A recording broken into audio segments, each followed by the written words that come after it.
Hi my dear student, आज हम पढ़ेंगे प्रोनाउन का पार्ट थर्ड, जिसमें से हम फर्स्ट पार्ट पढ़ चुके हैं पर्सनल प्रोनाउन और सेकंड पढ़ चुके हैं पर्सनल कंपाउंड प्रोनाउन, जिसमें से पर्सनल कंपाउंड प्रोनाउन के फर्स्ट पार्ट रिफ्लेक्टिव प्रोनाउन और दूसरा एम्फैटिक प्रोनाउन ये पढ़ चुके हैं। अब हम प्रोनाउन का थर्ड पार्ट डिमॉन्स्ट्रेटिव प्रोनाउन, जिसको हिंदी में कहते हैं संकेतवाचक सर्वनाम, इसको आज पढ़ेंगे। डिमॉन्स्ट्रेटिव प्रोनाउन क्या होता है, चलो इसको देखते हैं। तो डिमॉन्स्ट्रेटिव प्रोनाउन, अब डिमॉन्स्ट्रेटिव प्रोनाउन क्या होता है? ऐसे प्रोनाउन जो एक ऑब्जेक्ट की तरह यूज किए जाते हैं तथा ये उनको रिफ़र करते हैं। क्या करते हैं? रिफ़र करते हैं, मीन्स संकेत करते हैं।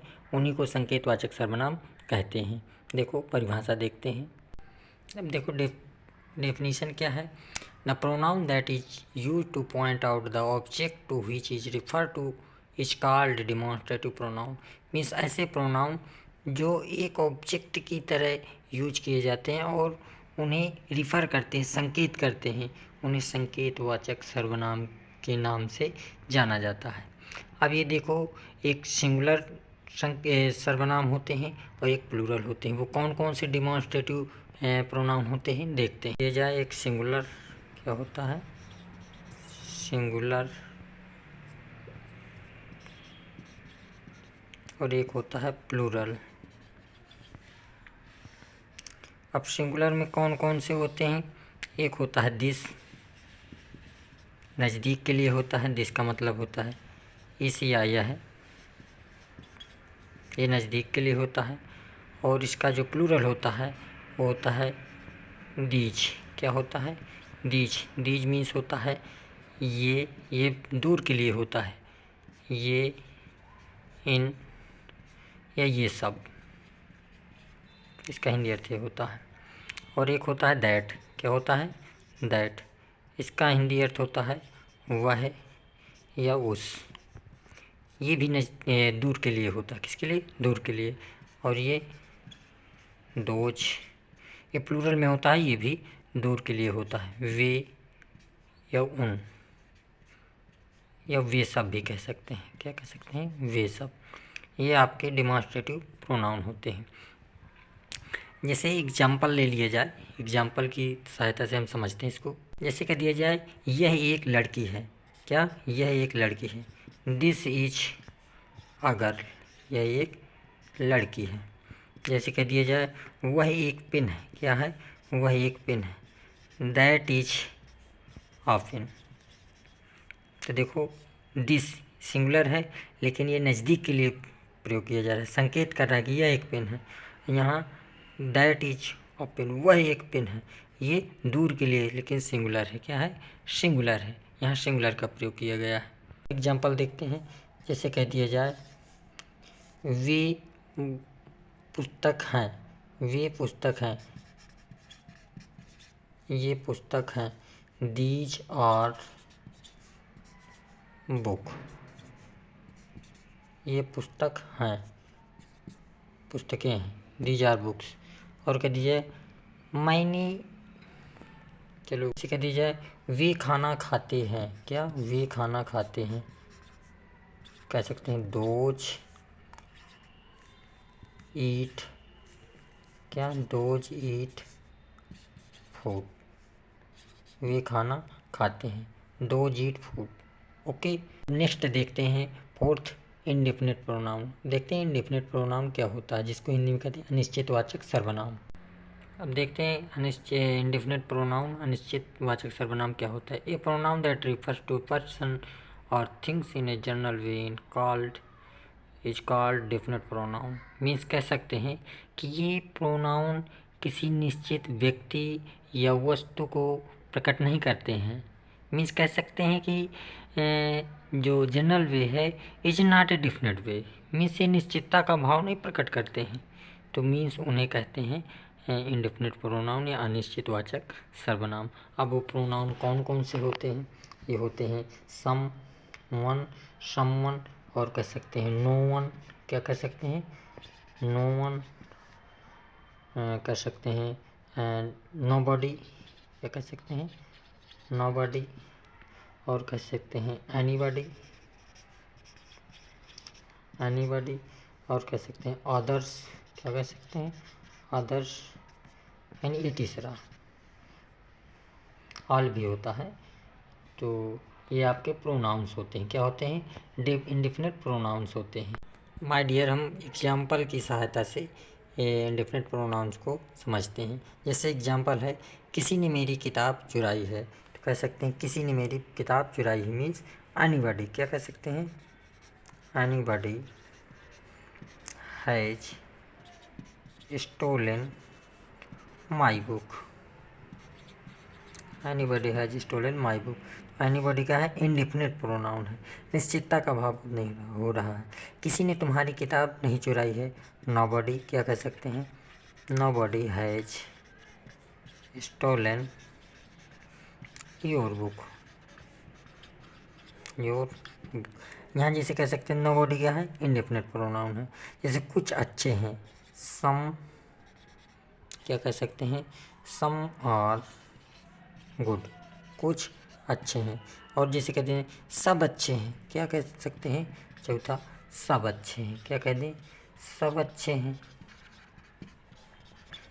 क्या कह सकते हैं ऑल आर गुड, सभी अच्छे हैं, सब अच्छे हैं, तो ऑल आर गुड। समझ में आया? तो ये सम, ऑल, नोबॉडी, एनीबॉडी क्या है इंडिफिनिट प्रोनाउन है। समझ में आया? चलो अब नेक्स्ट देखते हैं फिफ्थ डिस्ट्रीब्यूटिव प्रोनाउन, जिसको कहते हैं विभाजक वाचक सर्वनाम। देखते हैं अब डिस्ट्रीब्यूटिव प्रोनाउन, विभाजक वाचक सर्वनाम। These pronouns that refers to person और things one at a time are called distributive pronoun. Means कह सकते हैं कि ये ऐसे प्रोनाउन होते हैं जो एक व्यक्ति या वस्तु को व्यक्त करते हैं, और जो इनका प्रयोग होता है वो हमेशा सिंगुलर में होता है, और जो इसकी वर्ब होती है वो हमेशा सिंगुलर फॉर्म में ही प्रयोग किए जाती है। अब ये डिस्ट्रीब्यूटिव प्रोनाउन कौन कौन से होते हैं उनको आइए समझते हैं, देखते हैं। वो डिस्ट्रीब्यूटिव प्रोनाउन कौन कौन से होते हैं, ईच, आइदर, नाइदर और एवरीवन। कौन कौन से होते हैं ईच, आइदर, नाइदर, एवरीवन। क्या होता है एवरीवन। ये आपके डिस्ट्रीब्यूटिव प्रोनाउन होते हैं। कौन से डिस्ट्रीब्यूटिव प्रोनाउन? या संकेतवाचक विभाजकवाचक सर्वनाम, सॉरी। अब माय डियर देखो, ईच का प्रयोग कब किया जाता है? इसका प्रयोग दो से अधिक व्यक्तियों या वस्तुओं के लिए किया जाता है। जैसे कह सकते हैं एग्जाम्पल, जैसे कह दिया जाए प्रत्येक वस्तु अच्छी है, each of the books is good. क्या कह सकते हैं प्रत्येक वस्तु अच्छी है। कैसे बनेगा ईच ऑफ द थिंग्स, क्या each of the things is good, प्रत्येक वस्तु अच्छी है। तो जो ईच का प्रयोग है ये डिस्ट्रीब्यूटिव प्रोनाउन के लिए है। किसके लिए? डिस्ट्रीब्यूटिव प्रोनाउन के लिए। और जैसे कह दिया जाए, कह सकते हैं प्रत्येक छात्र ने इनाम प्राप्त किया, each of the students, each of the students received medal. तो ईच क्या है? ये डिस्ट्रीब्यूटिव प्रोनाउन है। इसका जो प्रयोग माय डियर होता है ये नंबर के बाद में भी किया जाता है। इसका प्रयोग नंबर के बाद में भी प्रयोग किया जा सकता है। जैसे कह दिया प्रत्येक व्यक्ति ने प्राइज प्राप्त किया, प्रत्येक व्यक्ति ने प्राइज प्राप्त किया, each of man received a prize. क्या? Each of man received a prize. अब देखते हैं एवरीवन का प्रयोग। एवरीवन का प्रयोग हमेशा दो से अधिक व्यक्तियों या वस्तुओं के संदर्भ में होता है। देखते हैं इसको। अब देखते हैं एवरीवन का प्रयोग। जैसे कह दिया जाए एग्जाम्पल में, ये दो से अधिक व्यक्तियों या वस्तुओं के संदर्भ में किया जाता है। जैसे कह दिया जाए प्रत्येक सभी छात्र खुश थे। क्या थे? प्रत्येक छात्र खुश थे। Everyone students, one of the students was happy. इसमें देखो एवरीवन क्या है? डिस्ट्रीब्यूटिव प्रोनाउन है। अब देखते हैं आइदर या नाइदर का प्रयोग। देखो आइदर और नाइदर का प्रयोग, इसका प्रयोग भी दो व्यक्तियों के संदर्भ में या वस्तुओं के संदर्भ में किया जाता है। जैसे कह दिया जाए कि तुम दोनों में से कोई एक दोषी है। क्या? जैसे तुम दोनों में से कोई एक दोषी है। तो कैसे? Either of you is guilty. क्या? आइदर ऑफ यू और गिल्टी। जैसे तुम दोनों में से कोई एक दोषी नहीं है, तो यहाँ आइदर है, यहाँ नहीं निगेटिविटी आ रहा है, तो नाइदर क्या आएगा? नाइदर ऑफ तुम दोनों में से और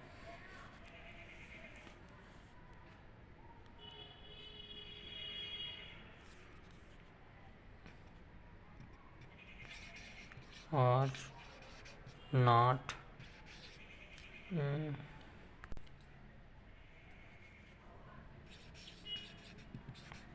गिल्टी। ओके, अब नेक्स्ट देखते हैं रेसिप्रोकल प्रोनाउन। 6 पार्ट है रेसिप्रोकल प्रोनाउन, जिसको हिंदी में कहते हैं परस्परतावाचक सर्वनाम। अब ये रेसिप्रोकल प्रोनाउन क्या होता है? ये ऐसे प्रोनाउन होते हैं जो दो प्रोनाउन से मिलकर बनते हैं एवं परस्पर संबंध को भी व्यक्त करते हैं। वो कौन से प्रोनाउन कहलाते हैं? रेसिप्रोकल प्रोनाउन या परस्परतावाचक प्रोनाउन सर्वनाम कहलाते हैं।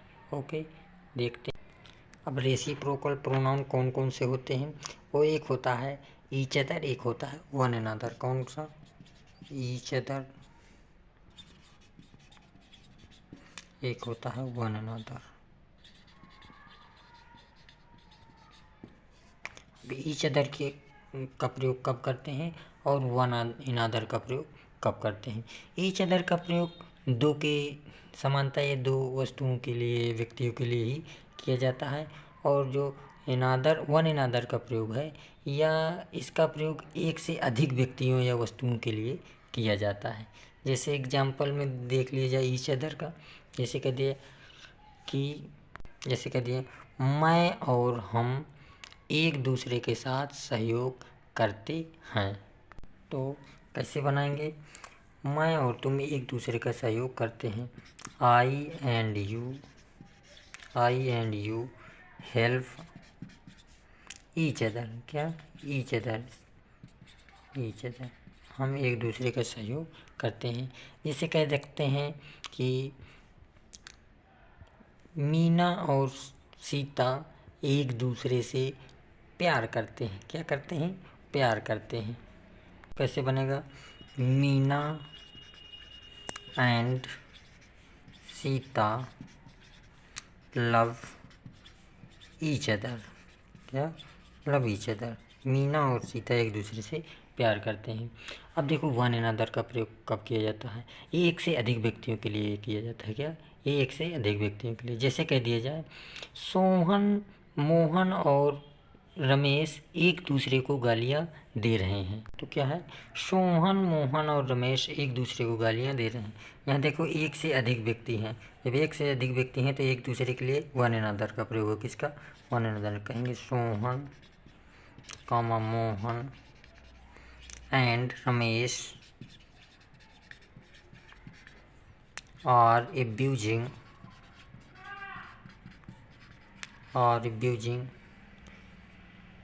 One another. ओके, तो यहाँ एक से अधिक व्यक्तियों के लिए हम वन अनदर का प्रयोग एक दूसरे के लिए करेंगे, और दो व्यक्तियों के लिए या वस्तुओं के लिए हम एक दूसरे के लिए ईच अदर का प्रयोग करेंगे। ओके, समझ में आया? I hope you are understand. So let us go the next part. तो देखते हैं इंट्रोगेटिव प्रोनाउन क्या होता है। प्रश्नवाचक सर्वनाम। The pronoun used for asking A question is called an interrogative pronoun. Means way pronoun जिनसे क्वेश्चन किया जाए, जिनसे प्रश्न किया जाता है, वो इंट्रोगेटिव प्रोनाउन के नाम से जाना जाता है। मीन्स ऐसी चीज़, ऐसे एक व्यक्ति जब दूसरे व्यक्ति से उत्तर पाने की आशा करे, वो इंट्रोगेटिव या प्रश्नवाचक कहलाता है। जैसे एग्जाम्पल कह दिया जाए हु आर यू। क्या? Who are you. तुम कौन हो, तो हु क्या है, इंट्रागेटिव प्रोनाउन है। इसे कह दिया जाए कि यह पुस्तक किसकी है, यह पुस्तक किसकी है, हुज बुक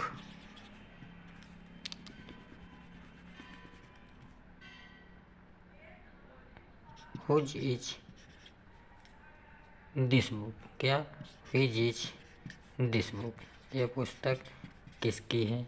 इसे कह दिए तुम्हारी पुस्तक कौन सी है, तुम्हारी पुस्तक कौन सी है, व्हिच इज योर बुक, तुम्हारी पुस्तक कौन सी है।